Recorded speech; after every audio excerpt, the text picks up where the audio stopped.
Product expansion growth ഇത് മാത്രമേ sales expansion ഇഷ്ടം പോലെ നടക്കുന്നു.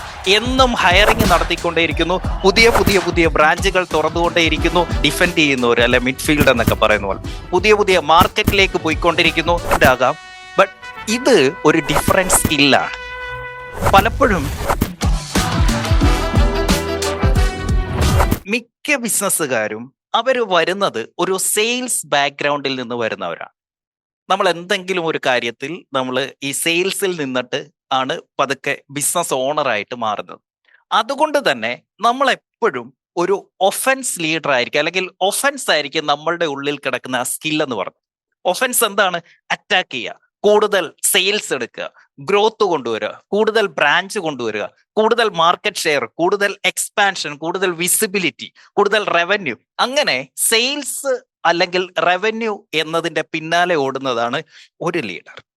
അതായത് ദേ ആർ മേക്കിംഗ് മണി. അവര് ബിസിനസിന്റെ അകത്തേക്ക് കാശ് കൊണ്ടുവരുന്നവരാണ്. അതാണ് ഒഫൻസ് ലീഡർ.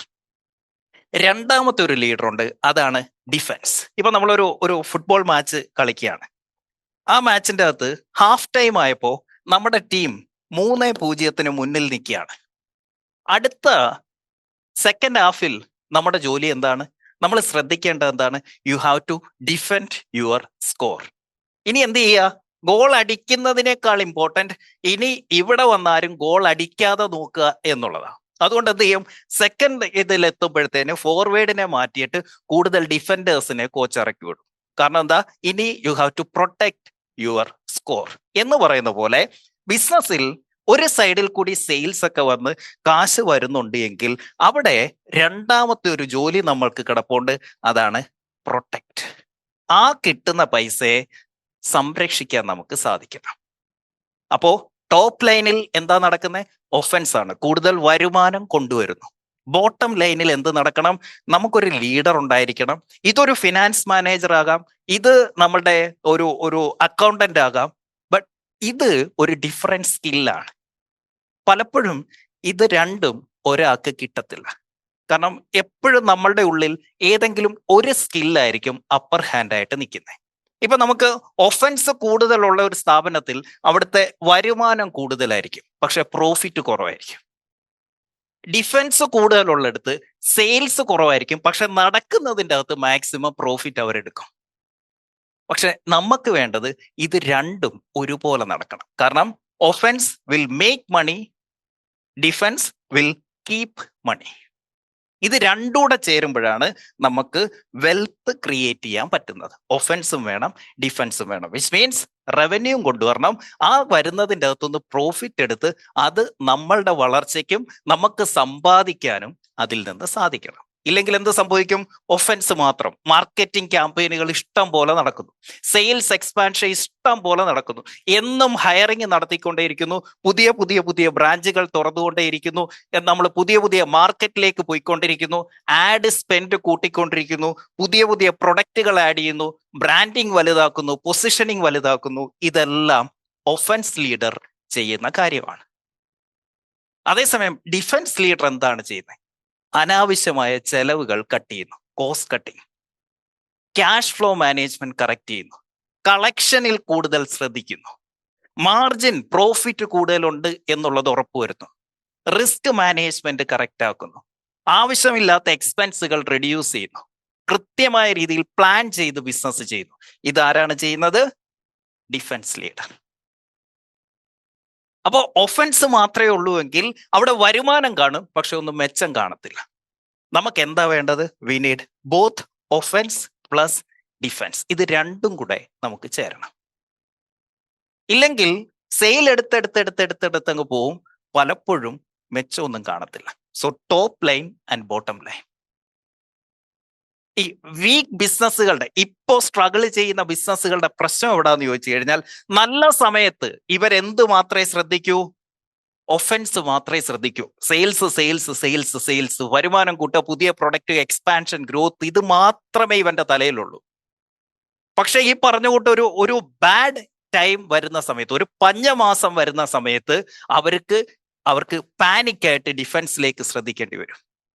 ഒരു സ്ട്രോങ് ബിസിനസ് ചെയ്യേണ്ടത് എന്താന്ന് ചോദിച്ചു കഴിഞ്ഞാൽ, ഡ്യൂറിങ് ഗുഡ് ടൈം നന്നായി കാര്യങ്ങൾ നടക്കുന്ന സമയത്ത് you have to build defence.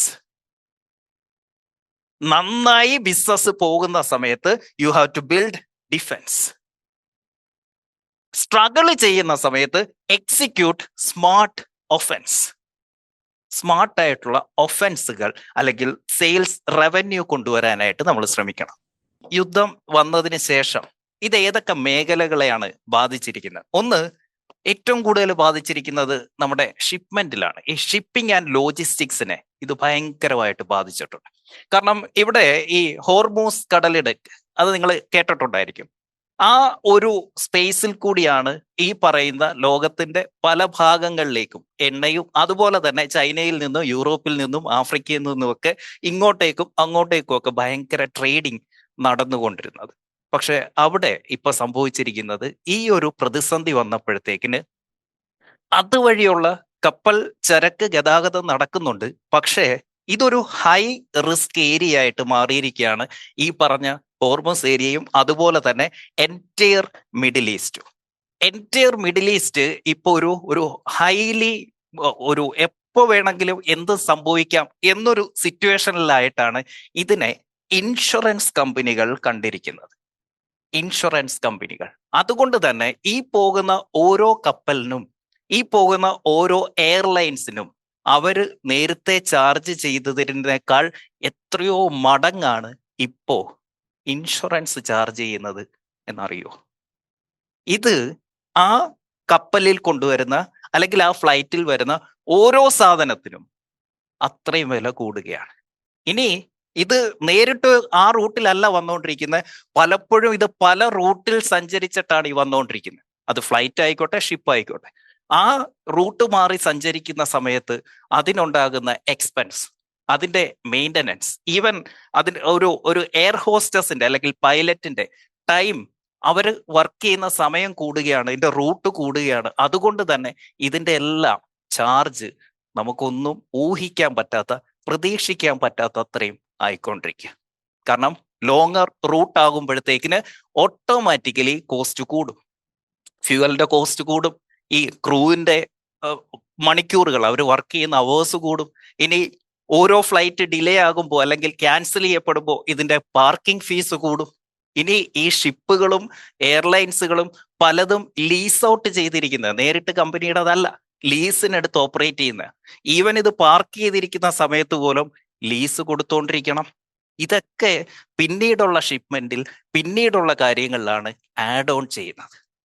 അതുകൂടാതെ ഈ ലഭ്യത കുറഞ്ഞപ്പോഴത്തേക്കിന് എനർജി കോസ്റ്റ് ഭയങ്കരമായിട്ട് കൂടി. അതുകൊണ്ട് തന്നെ ഓയിൽ ആൻഡ് ഗ്യാസ് പ്രൈസ് നമ്മൾ പ്രതീക്ഷിക്കുന്നതിനപ്പുറത്തേക്ക് പോയിക്കൊണ്ടിരിക്കുകയാണ്. ഇതെല്ലാം അൾട്ടിമേറ്റ്ലി ബാധിക്കുന്നത് റീറ്റെയിലേഴ്സിനെയും മാനുഫാക്ചറേഴ്സിനെയുമാണ്. കാരണം ഇവിടേക്ക് മെറ്റീരിയൽസ് എത്തുന്നില്ല, ഇവിടേക്ക് സാധനങ്ങൾ ഒന്നും എത്തുന്നില്ല, റോ മെറ്റീരിയൽസ് നേരിട്ട് എത്തിക്കാൻ പറ്റുന്നില്ല. എത്തുന്നുണ്ടെങ്കിൽ തന്നെ അതിനെല്ലാം ഈ പറഞ്ഞ രീതിയിൽ ഭയങ്കരമായ കോസ്റ്റ് കൂടിയാണ് എത്തുന്നത്. സോ ഇൻവെന്ററി ഷോർട്ടേജ് ഒരുപാട് വന്നുകൊണ്ടിരിക്കുന്നു. ഇന്ത്യയിൽ നിന്ന് ഇങ്ങോട്ടോ ഇന്ത്യയിലേക്കോ ഒന്നും അയക്കാൻ പറ്റാതെ പല ഷിപ്മെന്റും തിരിച്ചു പോയിക്കൊണ്ടിരിക്കുന്നു, അല്ലെങ്കിൽ കടലിൽ കിടക്കുന്നു, അല്ലെങ്കിൽ വഴിമധ്യേ എവിടെയോ സ്റ്റക്കായിരിക്കുന്നു. ഇത് ഇപ്പോ ഈ കഴിഞ്ഞ ഒരു മാസത്തിൽ സംഭവിച്ച കാര്യങ്ങളാണ്. ഇതിന്റെ ഇമ്പാക്റ്റ് വലുതായിട്ടൊന്നും ഇപ്പോഴും മാർക്കറ്റിലോ ഈവൻ നാട്ടിലോ അറിഞ്ഞിട്ടില്ല. കാരണം ഫെബ്രുവരി 28-നാണ് ഈ പ്രശ്നം ഉണ്ടാകുന്നത്. മാർച്ച് ഫസ്റ്റ് വീക്കിൽ എല്ലാവർക്കും സാലറി ഒക്കെ കിട്ടി, എല്ലാവരുടെയും ബിസിനസ്സിൽ കിട്ടേണ്ട പൈസയൊക്കെ കിട്ടി. ഇതിന്റെ ഇമ്പാക്റ്റ് അറിയാൻ പോകുന്നത് ഏപ്രിൽ ഫസ്റ്റ് വീക്കിൽ. പല കമ്പനികൾക്കും ശമ്പളം കൊടുക്കാൻ പറ്റാതെയാകും. പല കമ്പനികൾക്കും മാർച്ചിൽ കിട്ടേണ്ട പേയ്മെന്റുകൾ കിട്ടാതെയായി. അതുകൊണ്ട് തന്നെ ഇവർ കൊടുക്കാനുള്ളവർക്കെല്ലാം ഈ ക്യാഷിന്റെ ഫ്ലോ കംപ്ലീറ്റ്ലി നിൽക്കും. ഇവിടുത്തെ ക്യാഷിന്റെ ഫ്ലോ നിന്നാൽ അത് ഈ കേരളത്തിൽ നടന്നുകൊണ്ടിരിക്കുന്ന ഇലക്ഷൻ യുദ്ധം ഉണ്ടല്ലോ, അതിന്റെ പിന്നാലെ ഈ പത്രക്കാരും രാഷ്ട്രീയക്കാരും ഓടിക്കൊണ്ടിരിക്കുന്നത് കൊണ്ടാ ഇതൊന്നും നമ്മൾ അറിയാത്ത. 9-ാം തീയതി ഒന്ന് കഴിയട്ടെ, ഏപ്രിൽ 9-ന് അവരുടെ യുദ്ധം തീരും. എന്നിട്ട് റിയാലിറ്റിയിലേക്ക് നമ്മളെല്ലാവരും ഒന്നിച്ച് തിരിച്ചു വരുന്ന ഒരു സമയമുണ്ട്. ആ സമയം നിങ്ങളറിയും, കേരളത്തിലിരിക്കുന്നവരറിയും, ഇന്ത്യയിലുള്ളവരറിയും എന്താണ് ഇതിന്റെ ഇമ്പാക്ട് അവിടെ വരാൻ പോകുന്നത്. ചെറുതല്ല, ചെറുതല്ല. ഇവിടെ നിന്നുള്ള ഒഴുക്ക്, അങ്ങോട്ടേക്കുള്ള പണത്തിന്റെ ഒഴുക്ക്, ഇതെല്ലാം നിൽക്കും. എൻറ്റയർ കൺസ്ട്രക്ഷൻ ഏരിയയെ ഇത് ബാധിക്കും. എൻറ്റയർ ടൂറിസത്തെ ഇത് ബാധിക്കും. എൻറ്റയർ ക്യാഷ് ഫ്ലോയെ ഇത് ബാധിക്കും. എല്ലാ ബിസിനസ്സിനെയും ഇത് ബാധിക്കും. എല്ലാ കസ്റ്റമേഴ്സിനെയും ഇത് ബാധിക്കും. എല്ലാ മനുഷ്യരെയും ഇത് ബാധിക്കും. മനസ്സിലാക്കുക, യുദ്ധം യുദ്ധം കാരണം ഇവിടെ ഒരു ബിസിനസ്സും വീക്ക് ആവുന്നില്ല. ഒരു ബിസിനസ്സും യുദ്ധം കാരണം വീക്ക് ആവുന്നില്ല. യുദ്ധം വന്നപ്പോ ഏതൊക്കെ ബിസിനസ് ആണോ വീക്ക്, അത് റിവീൽ ചെയ്യപ്പെടുകയാണ്. ഏതൊക്കെ ബിസിനസ് ആണോ വീക്കായിട്ടുള്ളത് അത് പുറത്തേക്ക് വരികയാണ്. ഈ യുദ്ധം വന്നപ്പോ, ക്രൈസിസ് വരുമ്പോൾ സംഭവിക്കുന്നതാണ്. കാരണം കാര്യങ്ങളൊക്കെ സ്റ്റഡിയായി പോകുമ്പോൾ, കാര്യങ്ങളൊക്കെ വളരെ പീസ്ഫുൾ ആയി പോകുന്ന സമയത്ത് ഏതൊരു ആവറേജ് ബിസിനസ്സുകാരനും സർവൈവ് ചെയ്യാം. കാരണം എന്താ, കാശ് ഇഷ്ടം പോലെ വരുന്നു, എല്ലാം പോകുന്നു, മാർക്കറ്റിൽ കാശുണ്ട്, എല്ലാ രീതിയിലും ഇൻഡസ്ട്രി നന്നായി പോകുന്ന സമയത്ത് ഏതൊരാൾക്കും ബിസിനസ്സുകാരനാകാം. പക്ഷേ ഡ്യൂറിങ് ക്രൈസിസ് ലീഡേഴ്സിന് മാത്രമേ, അവർ നയിക്കുന്ന ബിസിനസ്സിനെ മാത്രമേ മുന്നോട്ട് പോകാൻ പറ്റൂ.